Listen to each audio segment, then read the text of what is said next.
Abran su Biblia, por favor, a Primera de Reyes, capítulo 17. Y mientras ustedes abren su Biblia, como siempre, invocamos el nombre del Señor para que por medio de su Espíritu nos enseñe lo que tiene para nosotros hoy. Padre Celestial, venimos ante tu trono de gracia, pidiendo esa gracia que tanto nos hace falta, Señor, a todos y cada uno de nosotros, que tanto necesitamos, especialmente en estos tiempos. Y pedimos ahora tu gracia muy en especial para que tu Espíritu Santo venga y nos llene y pueda así abrirse nuestro entendimiento, nuestro corazón, y podamos recibir la palabra que tienes para nosotros. Bendice a cada persona que está aquí presente con nosotros, bendice a cada persona que nos está viendo en línea, que estas palabras sirvan de instrucción, de ánimo, quizás de fortaleza, según sea el caso que cada uno de nosotros necesitamos, Señor. Donde estamos en tu palabra normalmente es en donde estamos en nuestro caminar cristiano, así es que en donde necesitamos ser fortalecidos, que tu palabra hoy salga y no vuelva vacía, sino que cumpla con todo aquello para lo que la estás enviando. En el nombre glorioso de Cristo Jesús. Y todos decimos amén. Muy bien. Estamos en el capítulo 17 del primer libro de los Reyes y estamos hablando de Elías.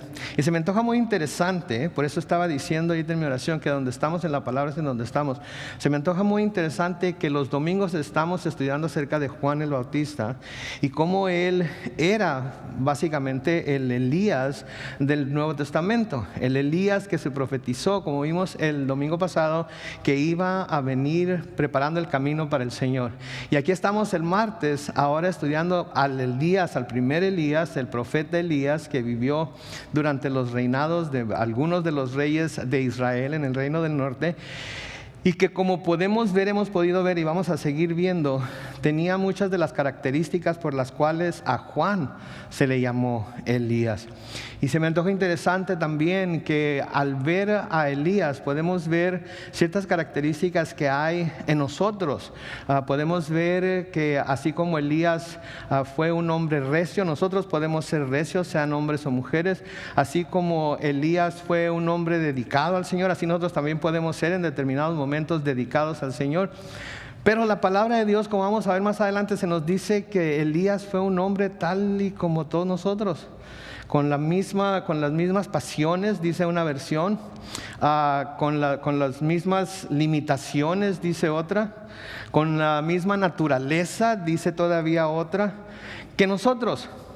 Pero se distingue porque a pesar de esa naturaleza, a pesar de esas pasiones, a pesar de esas limitaciones, de todas maneras nunca le sacó, por así decirlo, en ir y buscar el rostro del Señor y buscar el rostro del Señor con gran pasión. Y eso debe de decirnos algo.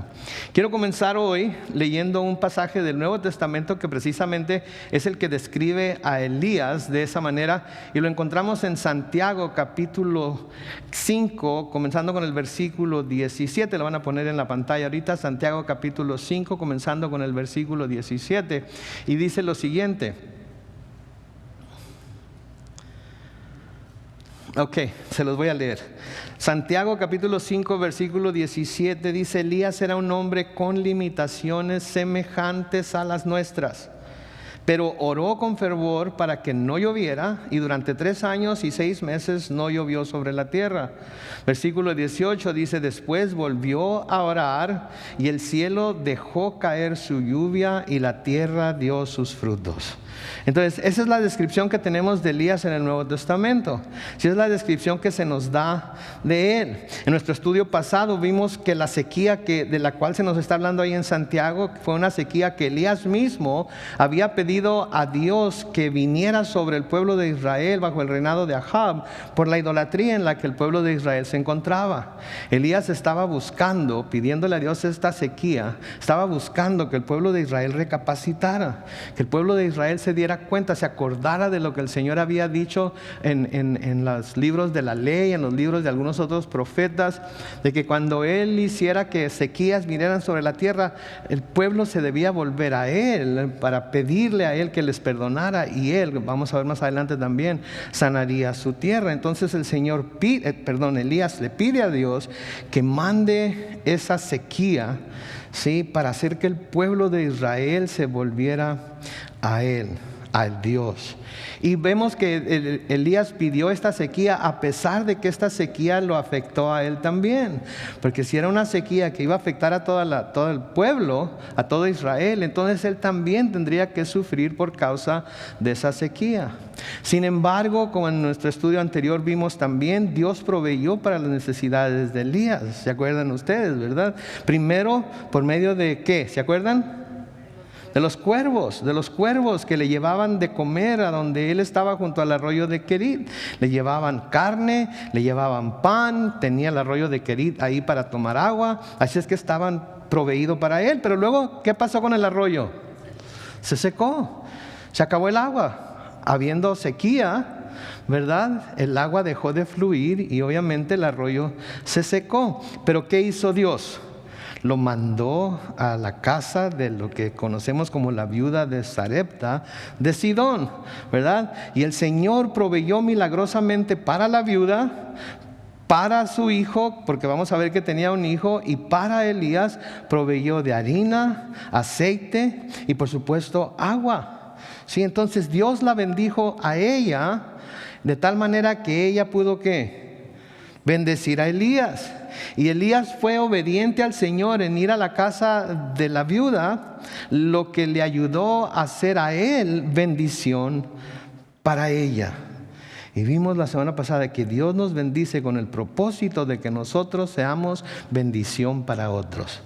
Dios nos bendice con el propósito de que nosotros seamos bendición para otros. Entonces, por su obediencia de ir a quedarse con la viuda, Elías fue de bendición para ella. Y por su obediencia de darle de comer al primero a Elías, hablando de Elías, ella pudo ser bendición para él. Y pareciera ser que hasta aquí la historia toda está yendo muy bonita, ¿no es cierto? Vemos que Elías le pide algo a Dios, Dios se lo concede. Vemos que Elías va a pasar por necesidad y Dios usa maneras sobrenaturales de suplir sus necesidades. Primero con los cuervos y luego con la viuda. Y pareciera que hasta aquí todo está yendo bien para Elías, bien para la viuda de Sarepta, a pesar de que la sequía por la que estaba pasando Israel era severa, porque iba a durar 3 años y medio. Pero... y a veces están esos peros en las escrituras, ¿verdad? A veces lo que sigue después de pero es algo bueno, ¿verdad? Pero por el gran amor con que el Señor nos amó, ¿verdad? Nos dice en el libro de Efesios. Bueno, pues aquí en el versículo 17 del primer libro de los Reyes, en el capítulo 17, pero un día el hijo de la viuda cayó gravemente enfermo y se murió. Ay, Dios. ¿Por qué, Señor? ¿Por qué, Señor? Nos tenemos que hacer la pregunta, ¿por qué, Señor? Todo estaba tan bien. Todo estaba tan bien. Hasta ahorita tu pueblo, estudiando tu palabra, se siente seguro, se siente bendecido, siente que tiene un Dios en quien confiar, siente que tiene un Dios que va a suplir todas sus necesidades, siente que si va a ser obediente como Elías fue obediente, va a recibir las mismas bendiciones que él recibió. Y si fue obediente como la viuda fue obediente, va a recibir las bendiciones que ella recibió. Pero se nos dice aquí que llegó el día en el que el hijo de la viuda cayó gravemente y enfermó. Y esto debe hacernos pensar. ¿Alguna vez han notado cuando me preguntan, ¿cómo le va, pastor? ¿Cómo está? ¿Se ha notado mi respuesta? ¿Cuál es mi respuesta? Hasta ahorita, todo bien. Pero ¿saben qué? Las cosas se pueden poner mucho mejor, ¿no es cierto? Si somos optimistas, hasta ahorita nos está yendo bien, pero las cosas se pueden poner mucho mejor. Pero si somos realistas, las cosas se pueden poner también ¿qué? Peor. ¿Por qué? Porque la vida sí es una serie de altas y bajas, ¿no es cierto? Es una serie de altas y bajas, está llena de altas y bajas. Podemos estar en la cima más alta disfrutando de la vista, disfrutando del fresco, disfrutando de la creación de Dios, haciendo la perfecta voluntad de Dios. Y de repente, aunque estemos haciendo eso, de repente llegan tiempos de adversidad. Llegan tiempos de adversidad. Aquí tenemos esta viuda que ha sido bendecida por ser obediente al Señor y ha sido de bendición con el hombre de Dios, Elías. Sin embargo, en medio de todo esto, que es tan bueno, sucede esta tragedia. Si tan solo el Señor nos arrebatara en cuanto somos salvos, ¿no es cierto? ¿Quién dice sí? Yo digo, Señor, en cuanto llegue a esa experiencia de cima de montaña, en cuanto llegue a ese monte en donde estoy, en donde todo está bien, en donde todo está tranquilo, en donde mi vida está como debe estar y no hay ningún problema, no hay ninguna adversidad, en cuanto llegue ese momento, Señor, arrebátame. No me des chance de volver a caer en un valle, no me des chance de volver a caer en ninguna aflicción. No vaya a venir algo contra mí que me haga sentir como que no estás cuidando de mí, como que no me estás viendo. Sí, entonces en medio de todo esto que es tan bueno sucede esta tragedia. Y noten la reacción de la viuda en el versículo 18. Noten ahí, versículo 18 de Primera de Reyes, capítulo 17. Entonces ella, la viuda, le dijo al profeta: ¿qué tengo yo que ver contigo, varón de Dios? Noten que lo reconoce como varón de Dios. Y luego le hace esta pregunta: ¿has venido a hacerme recordar mis pecados y hacer que mi hijo se muera? ¿Se dan cuenta de la reacción de la viuda? ¿Has venido a recordar mis pecados y hacer que mi hijo se muera? Se me hace curioso y me imagino, y quiero pensar que a ustedes también, que en cuanto comienza a pasar por esta prueba, ¿qué es lo que ella piensa? Ella piensa que es por algún pecado que había cometido en el pasado. Piensa que es el castigo de Dios por algún pecado que había cometido en el pasado. No levanten la mano. Pero a veces no es eso lo que pensamos cuando viene alguna adversidad en contra nuestra. Cuando tenemos alguna dificultad, cuando tenemos alguna enfermedad que no nos deja, cuando se nos está persiguiendo, cuando estamos teniendo alguna aflicción muy pesada. A menudo eso es lo que pensamos. El pecado que cometía en 1985, me acuerdo todavía, ¿verdad? Ahora el Señor me está pagando por ese pecado, me está castigando por ese pecado. Y es que se nos ha dicho tanto que si nos portamos mal, Dios nos va a castigar, que pensamos que cuando Dios nos está disciplinando es necesariamente por algún pecado que cometimos en el pasado. Pero la palabra de Dios nos dice que cuando Dios nos perdona completamente. Y que avienta nuestros pecados tan lejos como el oriente es del occidente, los avienta a lo más profundo del mar para nunca volverlos a sacar, nunca nos los echa en cara, ni nos disciplina por pecados nuevos, por cosas nuevas que hacemos que no debemos de hacer, o por actitudes que tenemos que no deberíamos de tener, pero nunca es por pecados pasados que hayamos cometido. ¿Sí? Sin duda podemos leer en las Escrituras y se nos dice que a menudo las enfermedades son enviadas por Dios a causa de algún pecado cometido, pero no por pecados que hayamos cometido en el pasado por los cuales nosotros ya hayamos pedido perdón. Si ya pedimos perdón por esos pecados, quiere decir, podemos tener la seguridad de que Dios ya nos ha perdonado. Podría estar disciplinándonos de nuevo con lo que está pasando por algún pecado nuevo, por algún mal comportamiento o actitud nueva, pero no por pecados pasados. Y es en donde esto nos debe ser introspectivos y vernos a nosotros mismos y ver en dónde estamos, asegurarnos que estamos en la perfecta voluntad de Dios, y si no, ajustar el camino para que el Señor levante su mano poderosa de nosotros. Entonces hay escrituras que nos dicen que las enfermedades a veces son enviadas por Dios a causa de algún pecado cometido. ¿Sí? Pero no son por pecados pasados, son por pecados presentes. Por ejemplo, leemos en el libro de Levítico, en el Antiguo Testamento, en el libro de Levítico, en el capítulo 26, comenzando con el versículo 14. Levítico 26, 14 dice: pero si no me oyen ni cumplen con todos estos mandamientos míos, sino que desdeñan mis decretos, menosprecian mis estatutos, no practican todos mis mandamientos e invalidan mi pacto. Y noten que todo está ahí, si no lo hacen en el presente. Esto es lo que yo haré con ustedes. Les enviaré terror, extenuación y fiebre que los atormentarán y les consumirán los ojos. En vano sembrarán ustedes su semilla, porque sus enemigos se la comerán. Yo les volveré la espalda y ustedes caerán heridos delante de sus enemigos. Estos serán sus amos, y ustedes huirán sin que nadie los persiga. Entonces, si pecan, esta es la disciplina que les voy a aplicar. Así es como los voy a disciplinar. ¿Sí? Les está advirtiendo. Porque a menudo las cosas que suceden como una advertencia. Suceden como una advertencia por medio de la cual el Señor está mostrando su misericordia porque no quiere tener que disciplinar. A ningún padre le gusta disciplinar a sus hijos, ¿no es cierto? Ahora quizás habrá uno que otro que sí le gusta, pero la mayoría de los padres no les gusta disciplinar, no les gusta tener problemas con los hijos y por eso se les advierte: no vayas a hacer eso, no vayas a hacer aquello, porque no quiero tener que disciplinarte, no quiero tener que hacer cosas que no te van a gustar. ¿Sí? Y así el Señor también advierte lo que puede pasar si se desobedece. Pero aun cuando se desobedece, si se pide perdón, después de que se pide perdón, eso ya quedó en el pasado. ¿Se acuerdan aquel paralítico que Jesús sanó en Betesda? ¿Se acuerdan? Está en Juan capítulo 5 y el versículo 14, en donde dice el Señor: después Jesús lo encontró en el templo y le dijo: como puedes ver, has sido sanado, así que no peques más para que no te sobrevenga algo peor. Lo que implica que la enfermedad que este hombre tenía, la parálisis que este hombre tenía, había sido producto de algún pecado que él había cometido. Cometió el pecado, el resultado de este pecado fue parálisis.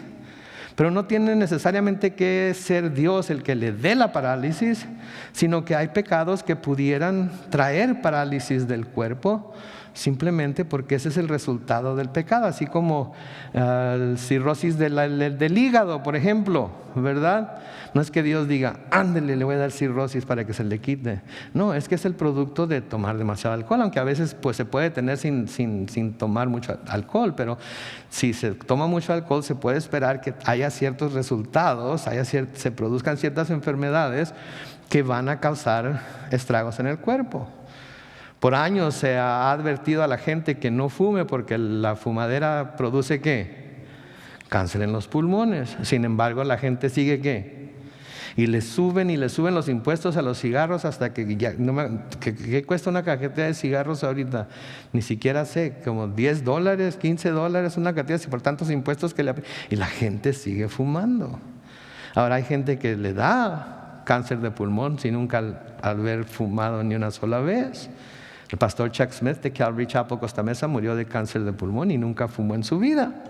¿Okay? Pero al que fuma tiene más probabilidades de que le dé cáncer de pulmón, ¿verdad? Porque se les está advirtiendo.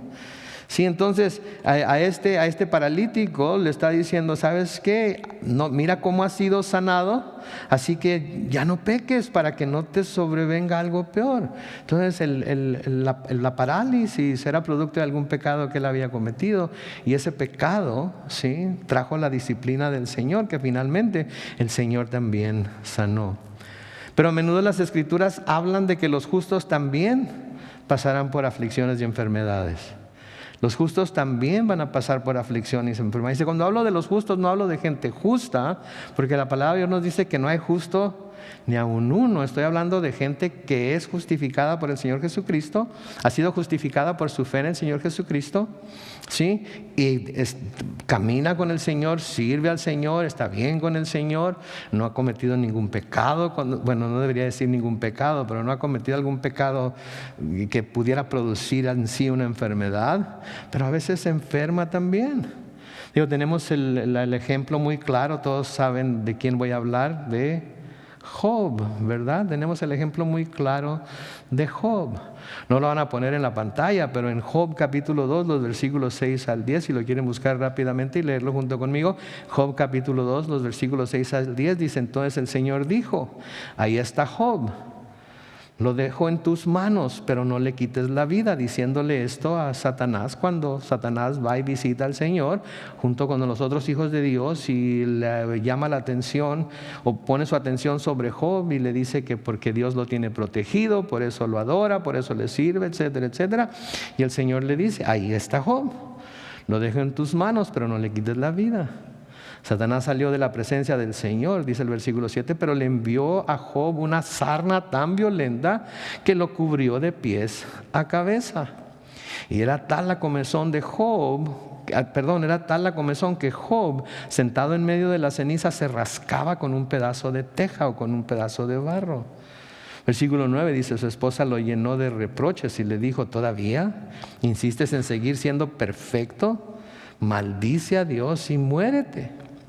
Pero Job le dice en el versículo 10, hablas como una de tantas necias. ¿Acaso hemos de recibir de Dios solo bendiciones y no las calamidades? Y aún así Job no pecó ni de palabra. Entonces Job, de acuerdo a los principios bíblicos, era una persona justa, pero el Señor le permitió que pasara por esa enfermedad. Estamos viendo esto porque estábamos viendo cómo todo estaba yendo tan bien para la viuda, todo estaba yendo tan bien para Elías con la viuda, porque estaban siendo suplidas sus necesidades a través de ella. Pero de todas maneras el hijo de la viuda se enfermó y murió. Hay personas tan justas, se podría decir, o tan famosas quizás, o también vistas por Dios, como el profeta Daniel. El profeta Daniel recibió una serie de visiones que tienen que ver con el futuro y que habló de ellas en su momento, y fueron visiones tremendas que Dios le dio precisamente porque tenía un corazón perfecto hacia Dios. Y en Daniel capítulo 8, cuando tiene la visión del carnero y el macho cabrío, Daniel 8 versículos 26 y 27, noten lo que dice ahí. La visión que tuviste de las tardes y mañanas es verdadera, pero tú debes mantenerla en secreto porque aún falta mucho tiempo. Versículo 27 dice, yo, Daniel, me quedé sin fuerzas y durante algún tiempo estuve enfermo. Una vez restablecido, volví a ocuparme de los negocios del rey, aunque me quedé espantado por causa de la visión, pues no la entendía. Noten, la visión que tuvo fue tan abrumadora. Sí, la visión que tuvo fue tan fuera de serie, fue tan extraña, que se quedó sin fuerzas y por algún tiempo estuvo enfermo. Sí, y esto fue de parte de Dios. Dios le dio ese. ¿Ustedes creen que Dios no sabía que Daniel se iba a enfermar? ¿Ustedes creen que Dios no sabía que se iba a quedar sin fuerzas? ¿Ustedes creen que Dios no sabía las consecuencias de presentarle esa visión? Sin embargo, Dios decidió darle esa visión. Y el que Dios le haya dado esa visión a Daniel es bendición ahora para nosotros cuando la leemos y la comparamos con todo lo que la Biblia nos habla acerca de esa visión que él tuvo. Y luego, ¿quién se puede olvidar de Lázaro? ¿Se acuerdan de Lázaro, verdad? No Lázaro el mendigo, sino Lázaro el hermano de María y Marta. En Juan capítulo 11, los versículos 1 al 3. Juan capítulo 11, versículos 1 al 3, dice que había un hombre enfermo, noten, enfermo, que se llamaba Lázaro y era de Betania, la aldea de María y de Marta, sus hermanas. Ahora no se nos dice por qué estaba enfermo, simplemente se enfermó. En el versículo 2 dice, María, cuyo hermano Lázaro estaba enfermo, fue la que ungió al Señor con su perfume y quien le enjugó los pies con sus cabellos. En otras palabras, eran conocidos, eran amigos íntimos del Señor Jesucristo. ¿Sí? Y luego noten en el versículo 3 de Juan 11, dice, las hermanas mandaron a decir a Jesús, escuchen o lean, Señor, el que amas está enfermo. El que amas está enfermo. Si ustedes aman a alguien y está enfermo, ¿no harían todo lo posible por sanarlo? Sí, ¿verdad?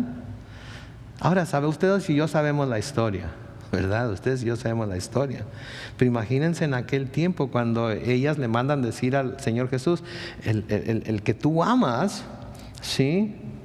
Está enfermo y el Señor no va. El Señor no va a verlo, el Señor no va a buscarlo, el Señor no va a sanarlo, sabiendo ellas que el Señor ya había mostrado su poder para sanar en diferentes ocasiones de diferentes tipos de enfermedad. El Señor no lo va y lo sana. El Señor no va a sanarlo a pesar de que lo ama. En Juan capítulo 9, los versículos 1 al 3, de nuevo leeremos lo siguiente. Al pasar Jesús vio a un hombre que era ciego de nacimiento. Sus discípulos le preguntaron, Rabí, ¿quién pecó para que éste haya nacido ciego, él o sus padres? Noten que también los discípulos aquí pensaban que la ceguera de este hombre era, ¿por qué razón? Porque o él o sus padres habían pecado. ¿Sí? Gloria a Dios por lo que se nos dice en Ezequiel, ¿no es cierto? Que los hijos no pagarán por los pecados de los padres, ni los padres pagarán por los pecados de los hijos. ¿verdad? Pero aquí los discípulos creen que alguien tuvo que haber pecado. Para que este hombre estuviera ciego y fuera ciego de nacimiento, alguien tendría. Y cómo me da tristeza que haya tanta gente que piensa que hay niños que nacen con alguna enfermedad o algo y automáticamente piensan que es un castigo de Dios para los padres, o que es un castigo de Dios por pecados pasados de los padres y los antepasados. Esas tales maldiciones generacionales, ¿verdad? Y me da mucha tristeza cuando alguien piensa de esa forma, cuando conozco a alguien que piensa de esa forma. Oh, Dios me está castigando con este niño. O Dios te está castigando con este niño. O que habrán hecho en el pasado que Dios les está mandando. ¿Saben la razón por la que Dios manda este tipo de niños a las parejas que se los manda? Porque quiere por medio de esos niños enseñarles algo a esas parejas, a esa mamá, a ese papá. Los escogió para darles un niño especial porque Él sabía que ellos lo iban a amar como ese niño necesita ser amado. Y los padres, como seres humanos, pueden optar por hacer la voluntad de Dios y amarlo y cuidarlo y darle lo que necesita, o pueden decidir no hacer la voluntad de Dios y pueden despreciarlo, darlo en adopción, hacer lo que sientan que tienen que hacer. Pero Dios escoge a gente especial para mandar a esos niños. Pero no es porque haya sido un castigo por algún pecado. Noten la respuesta del Señor Jesucristo en Juan 9, versículo 3. Jesús respondió: no pecó él, ni tampoco sus padres. Más bien fue para que las obras de Dios se manifestaran en él. Fue para que las obras de Dios se manifestaran en Él. Por eso no debemos despreciar las cosas que nos pasan, buenas o malas, porque pasan para que Dios manifieste sus obras a través de lo que estamos pasando.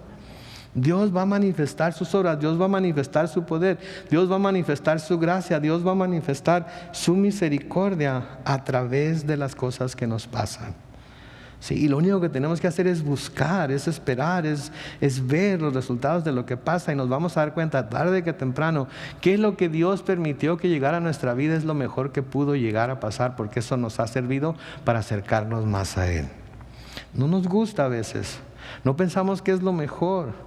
Pero si Dios es soberano y sabemos que Dios es bueno y sabemos que Dios es amor y sabemos que Dios quiere lo mejor para nosotros, no va a dejar que nada pase, ¿sí?, que no vaya a traer algún provecho para nosotros o para nuestros seres amados. A menudo tenemos que esperar algún tiempo para verlo, para reconocerlo, pero lo vamos a ver. Entonces Dios usa las enfermedades en pecadores, en justos, para que las obras de Dios se manifiesten en ellas. Y creo que esta es la razón por la que a menudo Dios permite que las enfermedades lleguen a las vidas de las personas. Sí, creo que esa es la razón, para Él magnificarse, para Él mostrar en realidad lo misericordioso que es. Yo me rehúso a pensar que mi esposa, cuando se enfermó nada más porque sí. No se imaginan en su enfermedad cuánta bendición fue para tantas personas que la vieron en su sufrimiento y la vieron tan firme, tan fuerte, tan entregada al Señor y en servir a su pueblo aún desde su casa, ¿verdad? Y se manifestó la gloria de Dios en ella. Sí, porque desde la casa estaba ahí platicando con las hermanas que eran parte del grupo del ministerio de damas y diciéndoles deberíamos de hacer esto y deberíamos de hacer aquello y para acá y para allá, y aún estando en el estado en el que estaba. A mí me bendijo mucho y más me rehúso a pensar que el Señor se la ha llevado a su hogar celestial no haya tenido un propósito mucho más grande del que yo me pueda imaginar, en las vidas de su familia, en las vidas de sus hijos, en mi vida definitivamente. Porque ¿saben qué? Ahora yo anhelo la patria celestial porque quiero ir a reunirme con ella. Sí, y eso mantiene mi corazón pensando: Señor, yo no sé cuánto tiempo me vayas a dar, pero ya quiero verla. Y ¿saben qué? Algo que estaba pensando últimamente es que yo no siento como que se fue. Yo sé dónde está. ¿Sí? No la veo como una pérdida. No la perdí. Ay, perdió a su esposa. No la perdí. Sé exactamente en dónde está. Y eso me trae consuelo a mí, y eso me trae fortaleza a mí, porque yo sé a dónde voy a ir también. Entonces creo que esta es la razón por la que a menudo Dios permite que las enfermedades, las aflicciones, inclusive la muerte, lleguen a sus santos. En el Salmo 116 y el versículo 15 dice que hermosa es a los ojos de Dios la muerte de sus santos. ¿Sí? Para Él es hermosa. ¿Por qué? Porque no dejan de existir. Ahora están con Él allá en el cielo y estarán por toda la eternidad, y nosotros un día estaremos con ellos. Amén.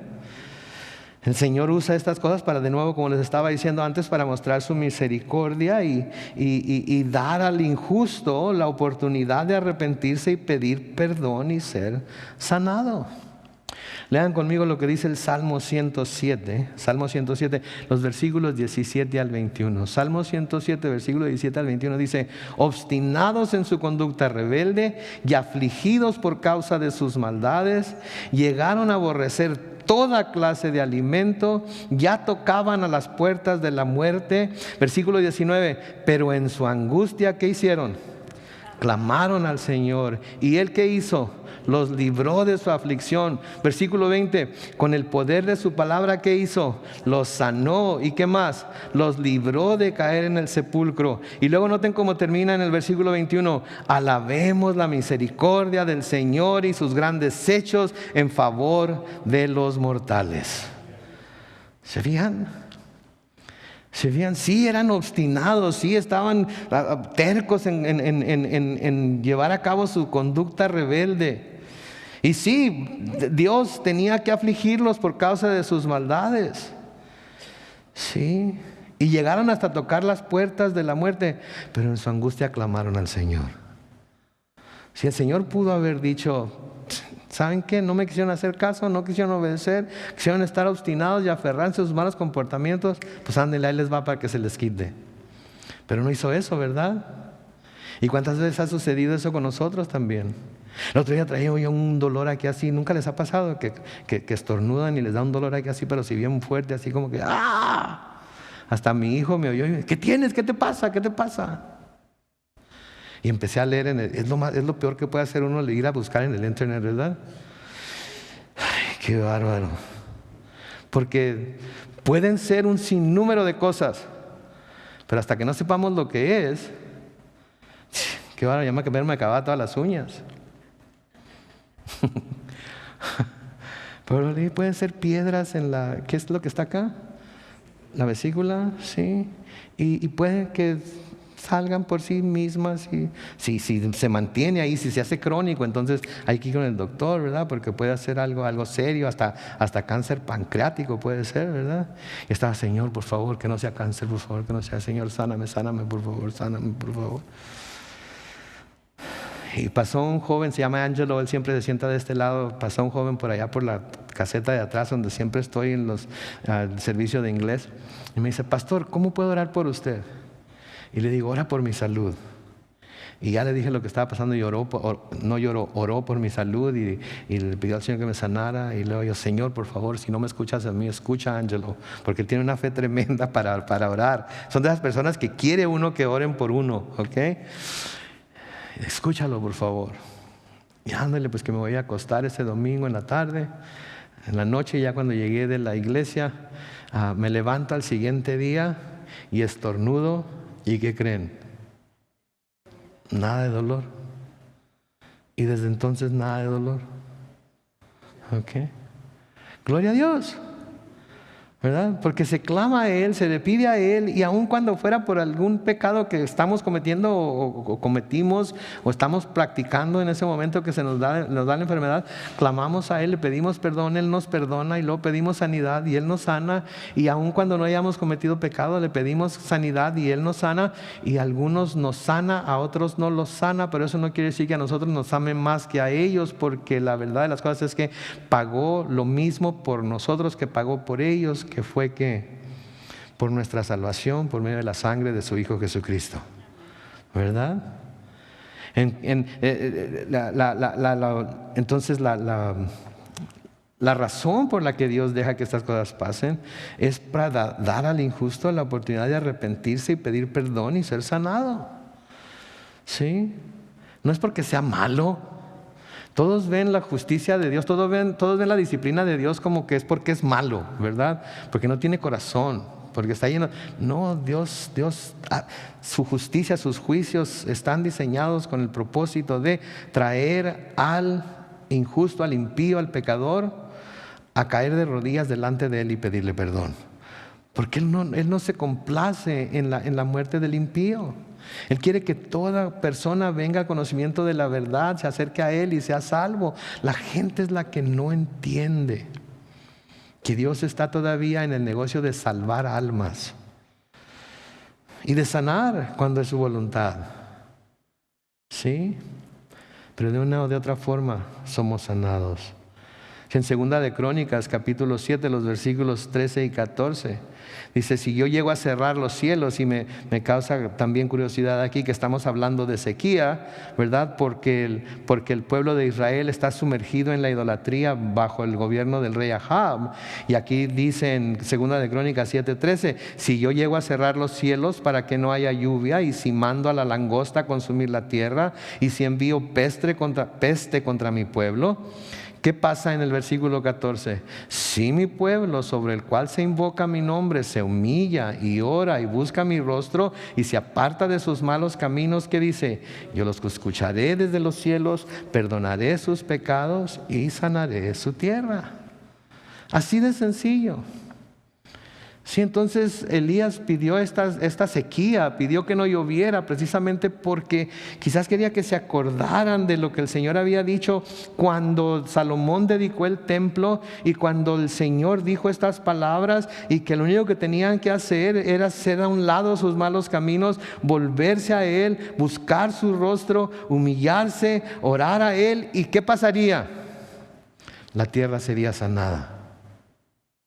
¿Lo hicieron? Nope. Siguieron adorando a Baal, siguieron apoyando a los sacerdotes de Baal.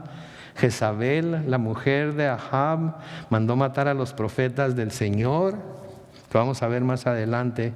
Eso, no se arrepintieron. No se arrepintieron. ¿Por qué? Quiero pensar que no sabían, que nunca habían leído. ¿Sí? Quiero pensar que nunca habían escuchado las palabras. Y si las habían escuchado, eso es precisamente el problema. Un corazón muy duro que no está dispuesto a someterse a lo que Dios dice, aun cuando lo que Dios dice es para el bien. ¿Sí? De nuevo hablando de Lázaro, en Juan capítulo 11, pero ahora los versículos 3 y 4, noten lo que dice ahí. Las hermanas mandaron decir a Jesús: Señor, el que amas está enfermo. Y cuando Jesús lo oyó, dijo: esta enfermedad no es de muerte, sino que es para la gloria de Dios y para que el Hijo de Dios sea glorificado por ella.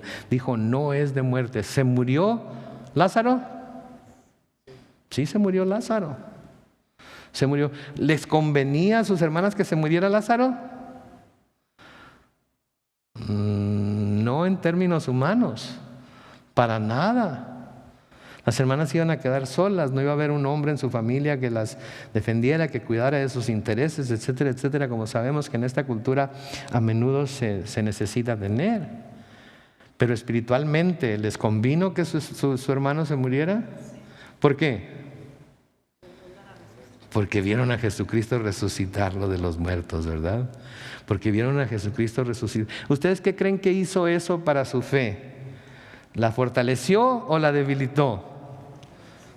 Ahora quiero preguntarles otra cosa. ¿Volvió a morir Lázaro? Sí. Sí volvió a morir. ¿Y esa muerte de Lázaro trajo gloria al nombre de Jesús? Sí. Sí. Porque sabemos que lo vamos a ver en el cielo. Y le vamos a preguntar: Lázaro, ¿qué sentiste la primera vez que moriste? ¿No te dio coraje que el Señor te despertara, te le trajera de nuevo del reino y te pusiera otra vez en la tierra a batallar con los fariseos que después te querían matar así como lo querían matar a él otra vez? A mí sí me hubiera dado coraje, ¿a poco ustedes no? Están en el cielo, están allá disfrutando de la presencia del Señor, los ángeles, etcétera, y oyen la voz del Señor: ¡Lázaro! Me lo imagino en el cielo. estoy en el cielo, ya déjenme en paz. Y el Señor le manda a llamar de nuevo, pero hasta los muertos tienen que obedecer al Señor, amén. Entonces, esta enfermedad, dice el Señor, no es de muerte, sino que es para la gloria de Dios, para que el Hijo de Dios sea glorificado por ella. Y luego noten, versículo 19 de Reyes 17, dice, y Elías le dijo, déjame ver a tu hijo. Y se lo quitó de los brazos y lo llevó al lugar donde él dormía y lo recostó sobre su cama. Y luego clamó, noten la palabra, luego clamó al Señor y le dijo, Señor mi Dios, ¿acaso a la viuda que me ha hospedado en su casa y que me dio de comer, vas a afligirla dejando morir a su hijo? Noten las palabras de Elías al Señor, Señor mi Dios, y está clamando a él. Señor mi Dios, ¿acaso a la viuda que me ha hospedado en su casa y que me dio de comer, vas a afligirla dejando morir a su hijo? Como diciendo, Señor, ¿qué pasa? ¿Por qué dejas que esto pase? Pero Elías era un hombre que tenía fe en Dios. Y Elías era un hombre que tenía fe en que Dios iba a responder a sus oraciones. Sí. Las otras veces que había orado al Señor, el Señor había respondido y había hecho exactamente lo que Elías le había pedido, ¿verdad? Por eso estaba en donde estaba, por los 3 años y medio de sequía. Entonces, dicho esto, versículo 21, de nuevo se tendió sobre el niño 3 veces mientras clamaba al Señor con estas palabras: Señor y Dios mío, te ruego que le devuelvas la vida a este niño. Y de nuevo aquí en el versículo 20 dice clamó al Señor. En el versículo 21 dice clamaba al Señor. Sí, clamaba al Señor. Te ruego que le devuelvas la vida a este niño. Versículo 22, el Señor oyó su petición y el alma del niño volvió a su cuerpo y el niño recobró la vida. Okay. Lo que hace el poder de la oración, ¿no es cierto? El poder de alguien que no cree en Dios, sino que le cree a Dios. Y cree que lo que Dios dice en su palabra es verdad y nada más que la verdad. ¿Sí? Y esa es la clase de fe que obra y es la clase de fe que produce este tipo de resultados. La fe que le cree a Dios lo que su palabra dice, no el que cree en Dios. Creer en Dios es fácil. ¿Sí? Santiago nos dice que hasta los demonios que creen y tiemblan.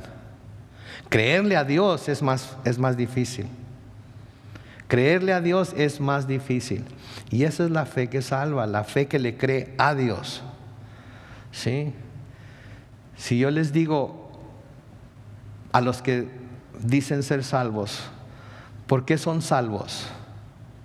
La mayoría de la gente dice porque creo en Dios. Somos salvos porque le creemos a Dios. ¿Qué le creemos? Le creemos que envió a su Hijo unigénito a morir en la cruz por nosotros para pagar por nuestros pecados, y porque le creemos a Él, ahora nosotros tenemos la vida eterna. Le creemos a Él, que eso fue lo que Jesucristo logró en la cruz. Y estamos confiados. ¿No estamos confiados? Estamos confiados, le creemos a Él sin ninguna discusión, sin ninguna duda. Le creemos lo que Él nos dice en su palabra.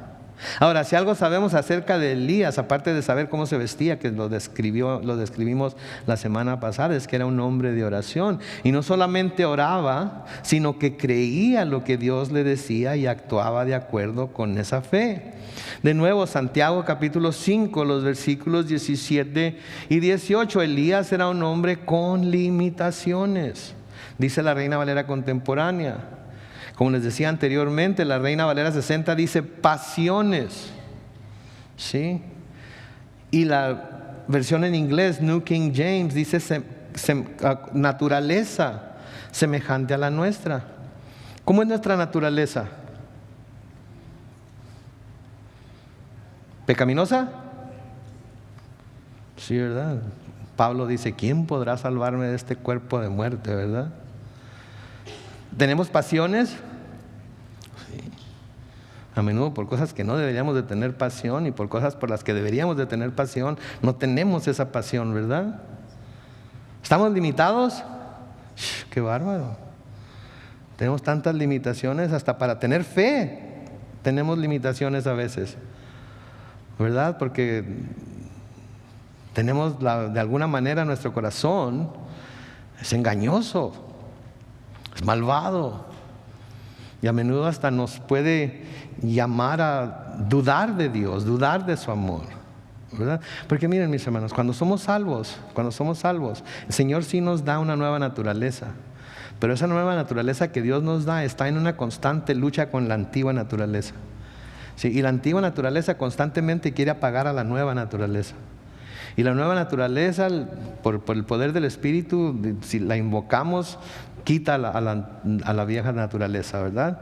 Por eso Pablo nos dice que nos despojemos de la vieja naturaleza con todos sus vicios y pecados, y nos vistamos de la nueva naturaleza. Es algo de la voluntad, es algo que tiene que hacerse. Y en el momento en el que digamos, yo ya soy justo, ya tengo la nueva naturaleza, o ya la hice, ya entendí, en ese momento es cuando Satanás se aprovecha de nuestro orgullo, de nuestra soberbia, y es cuando más pronto caemos. Por eso Pablo dice, cuídese el que crea estar firme, no vaya a ser. ¿Por qué creen que dice eso? Porque él era igual que nosotros. Porque él era igual que nosotros. ¿Sí? Entonces, Elías era un hombre con limitaciones, con pasiones, con una naturaleza semejante a la nuestra, pero oró con fervor para que no lloviera durante 3 años y 6 meses, no llovió sobre la tierra. Y después volvió a orar y el cielo dejó caer su lluvia y la tierra dio sus frutos. Y noten de nuevo que dice que Elías clamó al Señor. ¿Saben lo que quiere decir clamar? Una de las definiciones es exigir. Exigir es ir con Dios y decir, Señor, en el nombre de Cristo, yo te pido que por favor, así como Elías, vuelvas la vida a este niño. ¿Sí? Para hacer eso, sin embargo, tenemos que estar seguros de que lo que estamos pidiendo es la voluntad de Dios. Creo que Elías sobrenaturalmente sabía que esta era la voluntad de Dios, porque quería honrar a la viuda por su obediencia a él. Otra definición de clamar es quejarse, dar voces lastimosas pidiendo favor o ayuda. ¿Alguna vez se han quejado con Dios? ¿Alguna vez han clamado con dolor en su corazón? ¿Ha sido de que el dolor es tan grande que ya no pueden soportarlo? Yo he experimentado eso cuando el Señor llamó a mi esposa a su presencia. Experimenté lo que es ese clamor.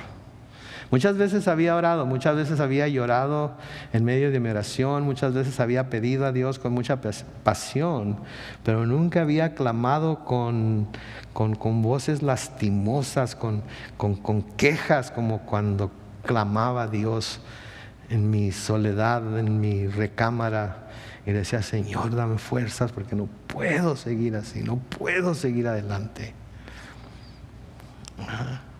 Y eso me ayudó a ver cuánto necesito a Dios. Amo a mi esposa, la amo con todo mi corazón. La quiero volver a ver con todas las ganas de mi alma. Pero amo más a Dios. Y amo más su voluntad. Porque su voluntad es buena. Su voluntad es buena. En Salmo 34, los versículos 4 al 6, dice, busqué al Señor, ¿y qué dice ahí? Y Él me escuchó, y me libró de ¿cuántos? Todos mis temores. Los que a Él acuden irradian alegría, no tienen por qué esconder su rostro. Este pobre clamó, y el Señor, ¿qué hizo? Lo oyó y lo libró de todas sus angustias. Lo libró de todas sus angustias. ¿Saben qué? Dios a veces nos libra de nuestras angustias de este lado del reino, y a veces nos alivia de nuestras angustias del otro lado del reino. Pero sea como sea, Él nos alivia de nuestras angustias.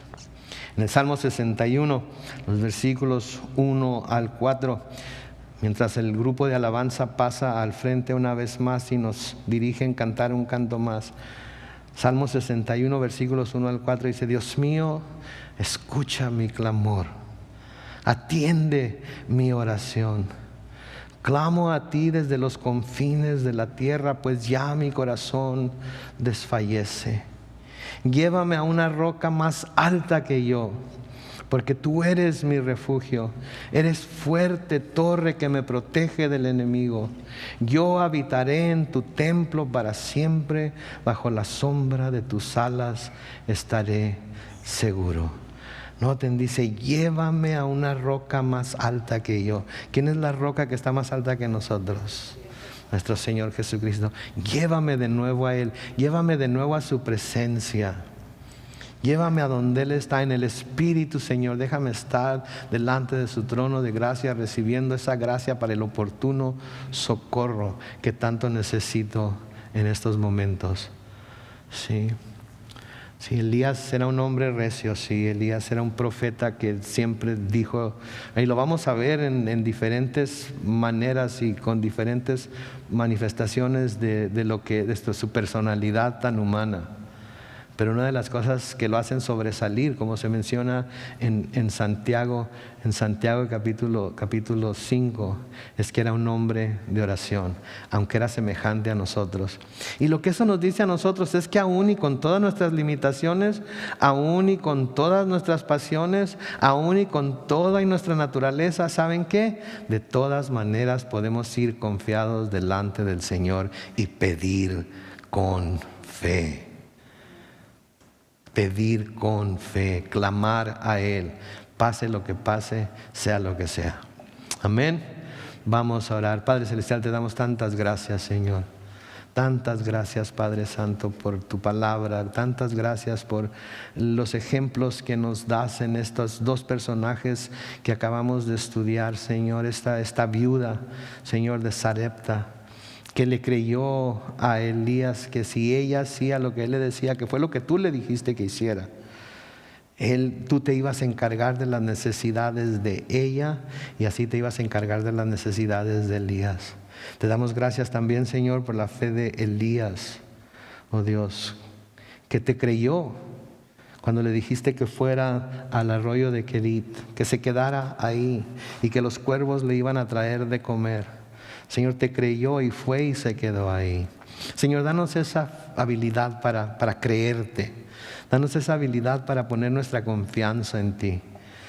Que esté pasando lo que esté pasando a nuestro alrededor, de todas maneras que nuestra confianza sea puesta en ti todo el tiempo. Que nos demos cuenta que nada pasa sin que tenga un propósito celestial. Señor, nada pasa en nuestras vidas sin que tenga un propósito celestial. Un propósito que a menudo nosotros no entendemos. Pero conforme vamos creciendo en nuestro caminar contigo y vamos estudiando tu palabra, nos vamos dando cuenta que todo tiene el propósito de fortalecer nuestra fe. Todo tiene el propósito de acercarnos más a ti. Todo tiene el propósito de dejarnos saber cuán misericordioso eres para con aquellos que temen tu nombre, Señor. Gracias, Señor, gracias por seguir abriendo nuestros ojos, gracias por seguir enseñándonos a través de tu palabra. Gracias, Señor, por todas las cosas que haces en nosotros, por nosotros, a través de nosotros y por todas las que harás todavía, Señor. Señor, queremos ver las cosas con tus ojos, queremos sentir las cosas con tu corazón. Queremos, Señor, ser más y más como tú. Cantamos hace unos momentos y vamos a volver a cantar ahorita. Dame tus ojos, Señor. En esta noche que esa sea nuestra plegaria. Danos tus ojos para ver como tú ves. Tu corazón para sentir como tú sientes.